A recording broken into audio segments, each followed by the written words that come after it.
Satisfaction. ఏంటి secret? Ammonia లేనిది best quality plan. దీనిలో మంచి ప్రోటీన్ ఉండడం వల్ల ఇక్కడిది హెల్తీగా షైనీగా మారుతుంది.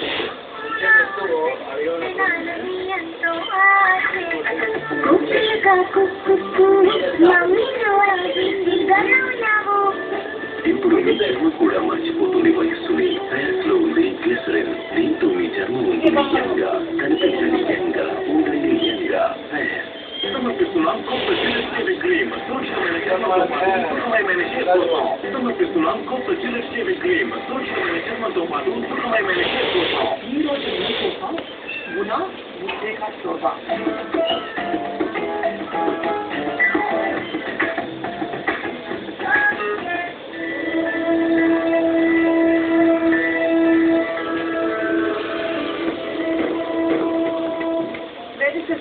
బ్రాండ్ ఆవు నెయ్యి మరియు ఆయిల్ ఓంకార్ ఈ కార్యక్రమానికి తిరిగి స్వాగతం. గురుజీ నాగమణి కాలర్ లైన్ లో ఉన్నారు, వారితో మాట్లాడుతాం.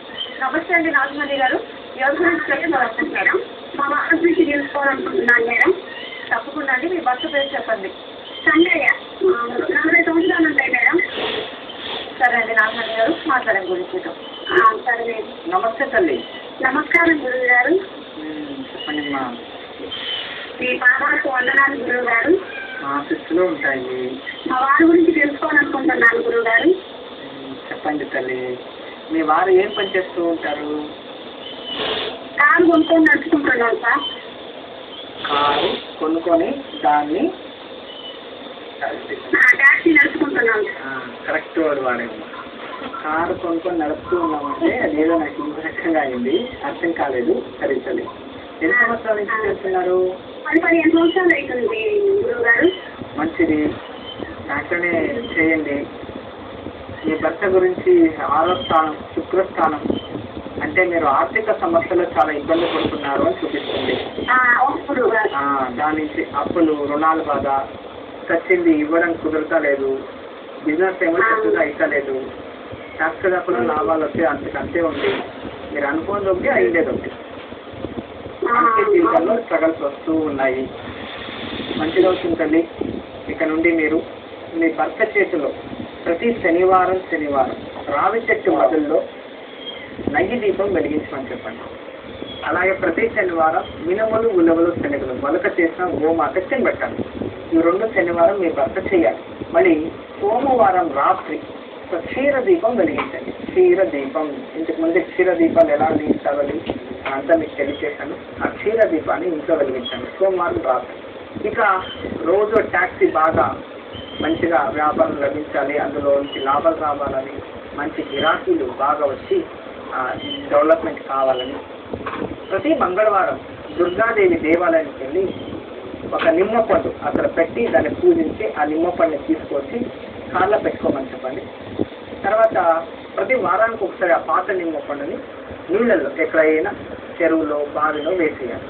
ఇలా చేస్తూ వస్తే మంచిగా ట్యాక్సీకి ఎలాంటి దృష్టి దోషాలు, నెగిటివ్ ఎనర్జీ రాకుండా కాపాడుకొని బిజినెస్ బాగా అవుతుంది, ఇప్పటిలోనే అప్పులు బాగా అవుతుంది, విముక్తి లభిస్తుంది.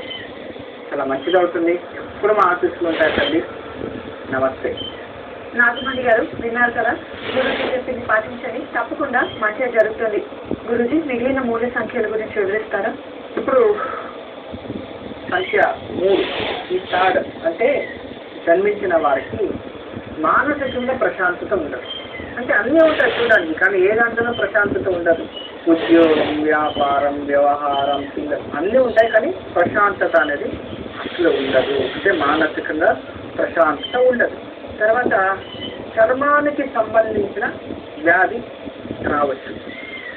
Skin allergy, skin diseases, skin infections ఏమేమి ఉంటాయి, ఆ స్కిన్ ఫ్యామిలీ అనుకోండి, దానికి సంబంధించిన ఏదైనా ఎప్పుడైనా రావచ్చు, జాగ్రత్తగా ఉన్నాం. తర్వాత వెయిన్స్ ప్రాబ్లం అంటే నరాలకి సంబంధించిన ప్రాబ్లము. అంటే ఈ నరదోషాలు కాదు, నరదోషాలు అంటే అది వేరే, నరఘోష వేరే, నరఘోష వేరే. అంటే ఈ నరాలు సెలత అంటే వాయువు అంటాం కదా, జాయింట్ పెయిన్స్, నరాలు బలహీనత, తర్వాత నరాలుకి ప్రాబ్లం రావడం, జాయింట్ పెయిన్స్ రావడం ఎక్కువ, ఇలాంటి రిలేటెడ్ నరాలకు సంబంధించిన వెయిన్స్ ప్రాబ్లం అనేది అన్ని వెయిన్ రిలేటెడ్ అన్ని ప్రాబ్లమ్స్. ఈ 3 కంపల్సరీ మీ జీవితంలో ఎప్పుడైనా రానే వస్తాయి. అందువల్ల వాటి గురించి మీరు జాగ్రత్త పడుతూ ఉండాలి. వాయు పదార్థాలు ఎక్కువ ఇలా సేవించకూడదు, అది చాలా మంచిది. ఇక ఒక స్కిన్ అలర్జీ, ఇవన్నీ మామూలు. ఇవన్నీ రాకూడదు అంటే మీరు ఎక్కువగా గురు ఆరాధన చేయాలి. ప్రతి గురువారం ఇంటి దేవుడికి కానీ గురువుకు కానీ నానబెట్టిన శనగలు నైవేద్యం చేసి దాన్ని సేవించడం. లేదంటే శనగలతో స్ప్రౌట్స్ అంటాం కదా, మొలకలు వచ్చిన శనగలు, దాన్ని సేవించడం. లేదంటే ప్రతి గురువారం గురు దేవాలయంలో వెళ్ళి నెయ్యి దీపం వెలిగించాలి. గురు చాలీస, గురు అష్టోత్రం, దత్తాత్రేయ అష్టోత్రం, లేకపోతే బృహస్పతి అష్టోత్రం పఠిస్తూ రావాలి. ఇది ఏది చేయకపోయినా లాస్ట్ ఆఖరికి గురు మంత్రాలన్నా ఏదైనా ప్రతి గురువారం స్మరించాలి. చాలా సులభమే, చాలా కష్టం లేదని చెప్పింది. వారానికి ఒకసారి గురువు దర్శనం చేసుకుని చాలా మంచిదే కదా. దేవస్థానానికి వెళ్ళేది కాలేజ్ అనుకోండి, ఇంట్లోనే దత్తాత్రేయ, దత్తామూర్తి, సాయిబాబా, రాఘవేంద్ర స్వామి, ఆదిశంకరాచార్యులు, ఎన్ని గురువులు ఉన్నారు ప్రపంచంలో. కైవార తాతయ్య కూడా ఉన్నారు.